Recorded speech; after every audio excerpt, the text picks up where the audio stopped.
कर पढ़ना चाहते हैं तो किसी भी कैटेगरी में आप मेरे साथ क्लास पढ़ें, आपके लिए मेरा रेफरल कोड अंकित10 10% का आपको तुरंत डिस्काउंट दिलाता है। एसएससी कैटेगरी में यदि आप मेरे साथ पढ़ना चाहते हैं तो CGL, CHSL, JE, steno, phase 8, MTS किसी भी कैटेगरी में आप पढ़ें, आपको 10% इमीडिएट लाभ तुरंत होता है।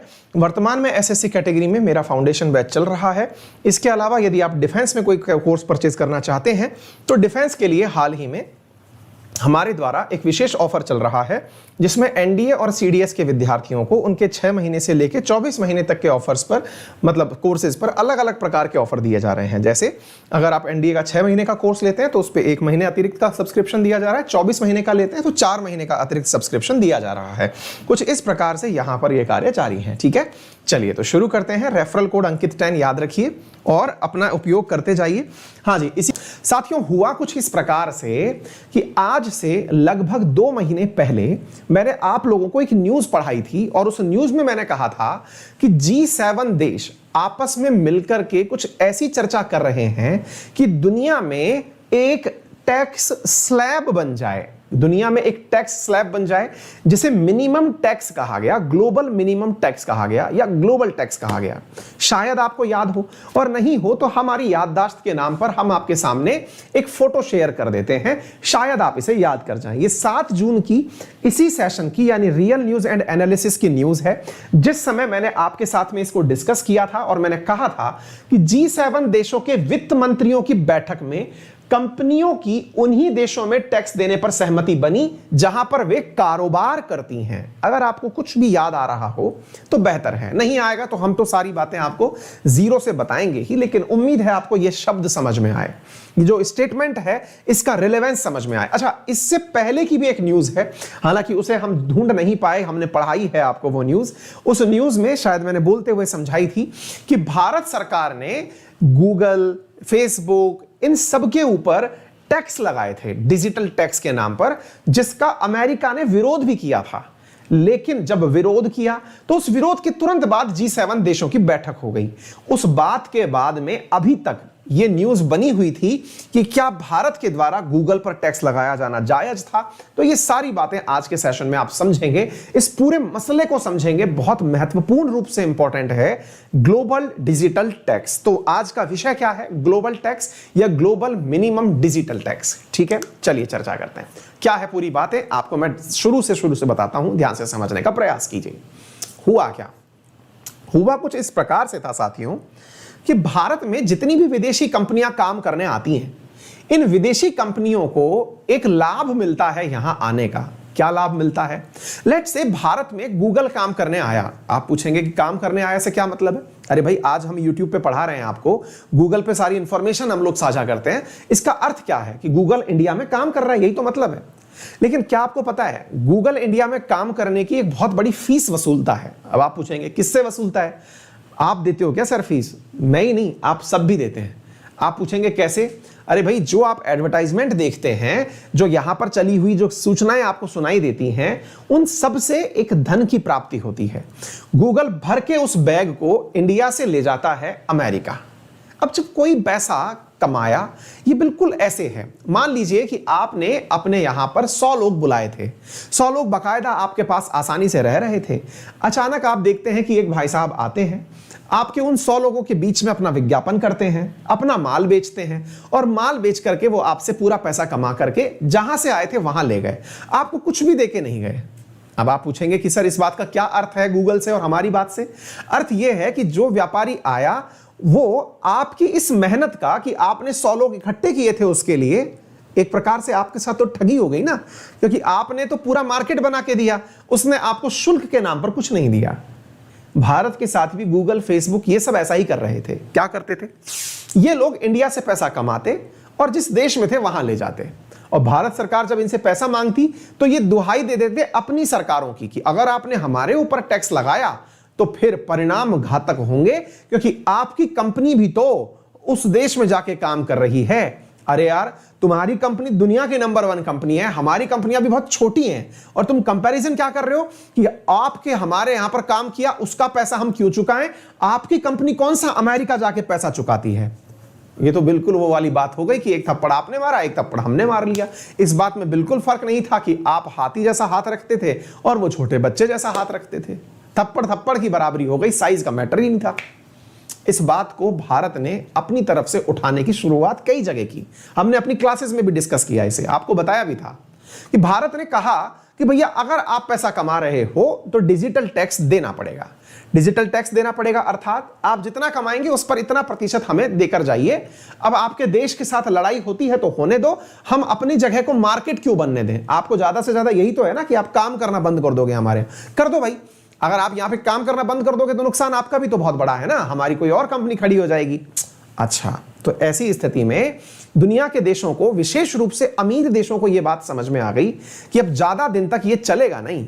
गरीबों के अंदर जाओ, पैसा कमाओ, वापस आ जाओ, ये ज्यादा दिन तक नहीं चलेगा। यानी भारत के द्वारा डिजिटल टैक्स की मांग करना कि थोड़ा तो कट देना पड़ेगा, आप इतना कमा रहे हो तो, ये दुनिया के बड़े देशों को समझ में आई। और विशेष रूप से बड़े देशों में G7 कंट्रीज को समझ में आई कि यार ये तो मामला गड़बड़ हो सकता है। तो अब क्या किया जाए? तो अब एक तरीका और सुने आप। भारत में ये जो व्यापार करने वाली कंपनियां थी, ये एक तरीका और अपनाती थी। और क्या अपनाती थी? अपना मुख्यालय अमेरिका ना दिखा करके कोई ऐसे देश को दिखाती थी जहां पर टैक्स लगता ही नहीं है। जैसे कि मान लीजिए, लगता ही नहीं है मतलब बहुत मिनिमम टैक्स लगता है। जैसे मान लीजिए ब्रिटिश वर्जीनिया आइलैंड है, या फिर कोई भी ऐसा देश जैसे मालदीव्स, मॉरिशस, सिंगापुर, जहां बहुत मिनिमम टैक्स है। ये दिखाते थे कि हम वहां से आए हैं आपके यहां पे। यानी इसमें टैक्स बचाने के लिए ये राउंड ट्रिपिंग कर दिया करते थे। राउंड ट्रिपिंग में अपना पैसा यहां से लेके गए, दोबारा उसको देश में घुसा दिया। या फिर टैक्स इवेजन के लिए प्रॉफिट शिफ्टिंग कर दी कि हमारी कंपनी का लाभ भारत में नहीं अमेरिका में हुआ है, हमारी कंपनी का लाभ भारत में नहीं सिंगापुर की का हुआ है। ये तमाम प्रकार की चीजें चलाते थे। दुनिया में इस चीज की जबरदस्त मांग छिड़ी हुई थी। विशेष रूप से विकासशील देशों के अंदर यह मांग छिड़ी हुई थी कि साहब बात ऐसी है, अगर आप हमारे देश से पैसा कमा रहे हैं तो हमें कट चाहिए ही होगा। तो इसका परिणाम क्या निकला? परिणाम यह निकल करके आया कि इन सारी कंपनियों ने यह निर्णय ले लिया कि इन सारे देशों ने, लगभग 130 देशों ने मिलकर के यह निर्णय ले लिया कि अब चाहे जो भी हो हमें टैक्स वसूलना होगा। और इस बारे में एक जनरल सहमति बन गई। आज की न्यूज इसी बात के ऊपर है। क्या है? देश एग्री हो गए हैं। किस बात पर एग्री हो गए हैं? देश एग्री हो गए हैं साथियों 15% टैक्स वसूलने के ऊपर। जरा ध्यान से समझ लीजिएगा, यह एक ऐसा विषय बनने वाला है जिससे कि दुनिया की बहुत सी कंपनियों को नुकसान होगा, लेकिन भारत जैसे देश को इसका फायदा होगा। क्या लिखा गया है? Nation agrees to 15% minimum corporate tax. ये चीज याद कर लीजिएगा। OECD ऑर्गेनाइजेशन जो है, organisation of economic corporation and development, जिसका मुख्यालय पेरिस में है, वहां पर उपस्थित लगभग 120 देशों ने इस बारे में निर्णय लिया कि अब दुनिया के अंदर एक फिक्स टैक्स स्लैब कर दो। हर देश में उतना टैक्स तो मिनिमम लगना ही चाहिए। अगर आप अमेरिका में व्यापार कर रहे हैं तो 15%, इंडिया में कर रहे हैं तो 15%। तो पहली चीज, ऐसा तो बिल्कुल ना हो कि सिंगापुर ये बोले कि मेरे यहां पर टैक्स कम है, इंडिया में टैक्स ज्यादा है। जी नहीं, सारी जो कंपनियां हैं उन पर 15% तो बेसिक टैक्स लगना ही चाहिए। वो जो 0% वाला स्लैब है ना, या 5%, 2%, जिसके आधार पर बड़ी बड़ी देश जो हैं, अब जैसे मान लीजिए देश में क्या होता था, मैं आपको एक चीज समझाता हूं। भारत में क्या होता था, आप मान लीजिए भारत का एक कॉर्पोरेट घराने बन गए। अब कॉर्पोरेट घराना बन गए तो आपको 15%, कॉर्पोरेट घराना छोड़िए, आप कमाई कर रहे हैं, आप ऐसे समझिए कमाई कर रहे हैं तो भारत सरकार अलग अलग इनकम टैक्स रखती है, स्लैब्स रखती है ना, बहुत तरह के स्लैब हैं। अब उन जो जितने भी तरह के स्लैब भारत के अंदर काम करते हैं, उसमें विदेशी सरकारों का यह रहता था कि आप लोग टैक्स ज्यादा वसूलते हैं। तो भारत कहता था हम इसलिए वसूलते हैं क्योंकि हमें मिलता नहीं है, अगर हमें मिलने लग जाए तो हम टैक्स कम कर दें। तो सिंगापुर जैसे देश क्या कहते थे कि हमारे यहां टैक्स इतना कम है कि आप व्यापार इंडिया में क्यों कर रहे हो, सिंगापुर में आके करो। तो ऐसी स्थिति में क्या होता था, जो विदेशी प्रत्यक्ष निवेश था वो भारत के स्थान पर उन देशों में ज्यादा चला जाता था जिन देशों में इंटरेस्ट रेट या टैक्स जो है वो कम होता था। अब इसका नुकसान बहुत देशों को उठाना पड़ता था, विशेष रूप से इंडिया जैसे देशों को। क्यों? क्योंकि मार्केट तो हमारे पास बड़ा है, लेकिन प्रत्यक्ष विदेशी निवेश हमारे आ नहीं रहा। कंपनी कहती है हम तो सिंगापुर में अपना ऑफिस खोलेंगे और वहां से आपके यहां पर काम करेंगे। तो इंडिया को इस चीज पर बहुत नुकसान भी होता था। अब क्या हुआ है, दुनिया के 130 देशों ने मिलकर के यह निर्णय ले लिया है कि हम सब एक बेसिक स्लैब तो पहले फिक्स करते हैं कि सबको मिनिमम 15% तो लेना ही लेना है, चाहे इंडिया हो चाहे सिंगापुर। यानी सिंगापुर 15% से नीचे ऑफर नहीं कर सकता, 15% से नीचे टैक्स ऑफर नहीं कर सकता, उसे इतना तो लेना ही है। अब ये इंडिया के ऊपर है कि वो 15% से ऊपर टैक्स रखता है या नहीं रखता है। जैसे इंडिया में टैक्स स्लैब 30% भी जाता है, 40% भी जाता है, अब वो इंडिया की अपनी हेडेक है। लेकिन इंडिया का कंपटीशन उस देश से खत्म हो गया जो देश अपने देश में यानी इंडिया में आते हुए उस व्यापार को अपने पास ले जाता था कि हमारे यहां टैक्स 0 के आसपास है, आ जाओ, या 1% टैक्स है, हमारे यहां आ जाओ। पहली बात तो ये समझ में आनी चाहिए।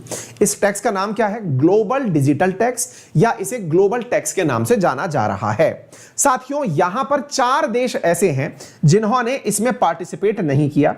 कौन कौन से देश हैं? केन्या, नाइजीरिया, पाकिस्तान और श्रीलंका। इन्होंने सोचा, अब इनके यहां पता नहीं कौन से अर्थशास्त्री हैं, पाकिस्तान और श्रीलंका तो विशेष रूप से हमारी बगल में होने का फायदा उठाना चाहते हैं। इनको लगता है कि इनके यहां पर अब कंपनीज को, चूंकि इन्होंने कहा कि हम इस डील में साथ नहीं आना चाहते, तो शायद इन्हें इस बात का भ्रम हो कि ये कम इंटरेस्ट रेट पर अपने यहां पर कंपनियों को ऑफर करें कि तुम लोग आकर हमारे यहां इन्वेस्टमेंट करो और इंडिया में जाके व्यापार करो। ये शायद इनकी रणनीति हो सकती है। यही कारण है कि भाई केन्या, नाइजीरिया ये तो पहले से ही बर्बाद देश हो रखे हैं। श्रीलंका और पाकिस्तान, इन्होंने भारत के साथ में रहते हुए भी, क्योंकि भारत तो अलाउ हो गया है इसके अंदर, इनने कहा है हम इसमें नहीं जाना चाहते। 4 देश, केन्या, नाइजीरिया, श्रीलंका, पाकिस्तान, इनने कहा हम इस मिनिमम टैक्स वाले संबंध में नहीं जाना चाहते। तो इसका मतलब सीधा सा यही निकलता है कि आप पड़ोसी होने का इलीगल लाभ उठाना चाहते हो। अब क्या होगा, इसके माइनस पॉइंट क्या निकल सकते हैं कि श्रीलंका में कल को फेसबुक अपना ऑफिस खोल दे, क्योंकि श्रीलंका कह दे कि हमारी तो हालात वैसे भी खराब है, 5% जो है ना वो टैक्स दे दो और हमारे यहां पर काम कर लो। तो क्या हो सकता है ना कि कंपनी श्रीलंका में अपने ऑफिस खोल दें और काम हमारे इंडिया का संभाल लें। ये एक अपने आप में दुविधापूर्ण कार्य हो सकता है, लेकिन इसका भी कोई ना कोई समाधान जरूर निकलेगा। भारत ने तो कह दिया है कि भैया 15% तो मिनिमम आपको देना ही पड़ेगा। इसके अंदर लाभ एक और हुआ है। एक लाभ क्या हुआ है, अब जिस देश में से आप पैसा कमाएंगे ना उसी को टैक्स देना होगा। पहले क्या होता था, लाभ इंडिया से कमाते थे, देते जाते अमेरिका को थे। अब कहा गया है जिस देश में आप टैक्स कमाएंगे उसी में लाभ देंगे। तो अब विदेशी कंपनियां जो भारत में आ रही हैं उनको इंडिया में ही टैक्स दे के जाना होगा। अभी तक क्या होता था, वो कहते थे हम तो अमेरिका से आए और आपने पहले से दोस्ती कर रखी है, आपको दोस्ती ये है, आपने बायलैटरल टाइज कर रखी है, अब आप वहीं जाकर टैक्स देंगे, हम आपके यहां क्यों दें। उससे भी हमें राहत मिल जाएगी, एक प्रकार से हमारे पास भी धन आएगा। नुकसान क्या हो सकता है, नुकसान ये हो सकता है कि अब भारत की भी बहुत सारी कंपनियां ऐसी हैं जो बाहर जाके काम कर रही हैं, तो हमारे पास वो जो कमा के धन इंडिया लाती हैं उसका धन में शायद हमारे पास थोड़ी कटौती हो जाए। एक पॉइंट तो ये निकल के आता है। फिर आपके दिमाग में एक आखिरी प्रश्न बचता है, बोले सर अगर ये काम हो गया तो ये लागू कब से हो रहा है? तो बेटा ये लागू हो रहा है 2023 से, यानी 2023 से। ओईसीडी का कहना है, organisation of economic corporation and development, जिसका मुख्यालय पेरिस में है, वहां उसका कहना यह है कि हम इसे लागू करेंगे 2023 से। तो उम्मीद है आपको ये सारे बेसिक पॉइंट्स क्लियर हो गए हों। ये सारी बातों का इतिहास था। तो 130 देश और उनके ज्यूरिडिक्शन जो हैं वो इस बात पर मान लागू हो गए हैं कि हम इंटरनेशनल टैक्स रिफॉर्म करना चाहते हैं। ये ओईसीडी के बारे में मैंने आपको जानकारी दे दी है, ठीक है बेटा। तो ये 136 देश इसमें लिखा आ रहा है, ओईसीडी के वेबसाइट पर 130 लिखा आ रहा है, आप लगभग मान लीजिए, है ना। तो ग्लोबल मिनिमम टैक्स जो है उस पर लागू हो चुके हैं। एक बहुत बड़ी न्यूज है। भविष्य में आपको एक फिगर याद रखना है, दैट इज 15%। आप इसको याद रखिएगा, ठीक है ना। तो आप इसको याद रखेंगे तो सारे काम आपके बेहतरीन तरीके से बन जाएंगे। उम्मीद है आपको ये सारी बातें अच्छे से समझ में आ गई होंगी। क्या लाभ इसके होने वाले हैं वो मैंने आपको सारे के सारे यहां पर बता दिए हैं। चलिए आगे बढ़ते हैं साथियों अगले प्रश्न की तरफ, जो कि अपने आप में थोड़ा सा महत्वपूर्ण भी है। पर अगर आप मेरे साथ पढ़ना चाहते हैं तो मेरा रेफरल कोड है अंकित 10, जिसका उपयोग करके आप अनअकैडमी पर पेड क्लासेस पढ़ सकते हैं और 10% डिस्काउंट के साथ, ना केवल एसएससी सेक्शन में बल्कि किसी भी अन्य सेक्शन में, डिफेंस, रेलवे, यूपीएससी, किसी भी कैटेगरी में अगर आप पढ़ते हैं तो आपको ये प्राप्त हो जाता है। यदि आप चाहते हैं इस पूरे कंटेंट की पीडीएफ प्राप्त करना तो हमें हमारे टेलीग्राम चैनल पर अंकित अवस्थी सर के नाम से ढूंढ लें। वहां पर आपको ये कंटेंट क्लास पूरी होने के बाद पीडीएफ फॉर्मेट में उपलब्ध हो जाएगा। सब्सक्रिप्शन रिलेटेड क्वेरी के लिए आप हमें वहां से संपर्क भी कर सकते हैं। अनअकैडमी लर्निंग ऐप अपने मोबाइल में इंस्टॉल कर लें, गूगल प्ले स्टोर पर अवेलेबल है। रेफरल कोड अंकित 10 यूज करके 10% डिस्काउंट आप प्राप्त कर लें, ठीक है। फिलहाल के लिए इतना ही। Thank you so much. अपना ख्याल रखें, बड़ों का सम्मान करें, छोटों को प्यार दें, अपना व्यक्तित्व इस प्रकार से विकसित करें कि महिलाएं आपके साथ सुरक्षित महसूस करें। करने के लिए क्या करना है, रेफरल कोड अंकित 10 यूज करना है। जो भी फीस होगी उसमें 10% का आपको डिस्काउंट प्राप्त हो जाएगा। उस कैटेगरी में चलने वाली सारी क्लासेस आपको मिल जाएंगे। है कि यदि आप में से कोई भी विद्यार्थी लेफ्टिनेंट बनने का सपना देख रहा है तो उसके लिए अनअकैडमी के द्वारा कोर्सेज उपलब्ध करवाए जा रहे हैं। कोर्सेज में जो ऑफर चल रहा है वो ये है कि यदि आपने एनडीए का सब्सक्रिप्शन लिया तो 6 महीने के सब्सक्रिप्शन के साथ 1 महीने का एडिशनल सब्सक्रिप्शन, 24 महीने के सब्सक्रिप्शन के साथ 4 महीने का एडिशनल सब्सक्रिप्शन दिया जा रहा है। नंबर 1, यदि आपने एनडीए का सब्सक्रिप्शन लिया तो आपने सिलेक्शन पा लिया और उसके बाद एसएसबी की तैयारी करनी है तो वो भी अनअकैडमी आपको करवाएगी और उसको आपको 12 महीने तक एसएसबी की तैयारी आप कभी भी कर सकते हैं। वो भी चीज आपको इसमें उपलब्ध करवाई जा रही है।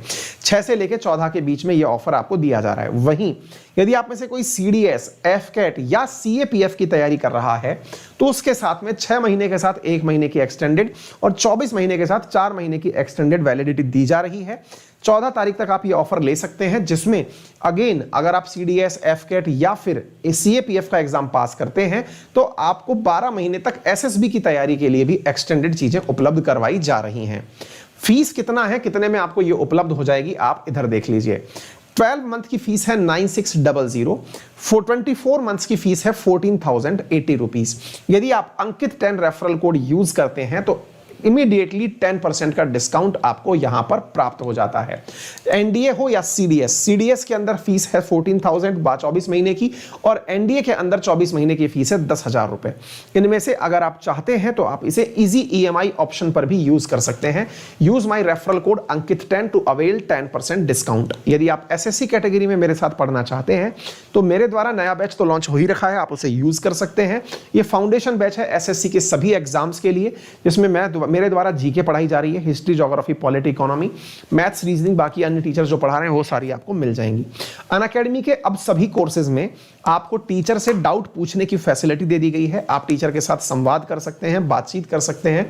ये सारी चीजें अनअकैडमी के पास में इस समय आपको उपलब्ध करवाई जा रही हैं। फिलहाल के लिए इतना ही। अपना ख्याल रखें, बड़ों का सम्मान करें, छोटों को प्यार दें, अपना व्यक्तित्व इस प्रकार से विकसित करें कि महिलाएं आपके साथ सुरक्षित महसूस करें। धन्यवाद।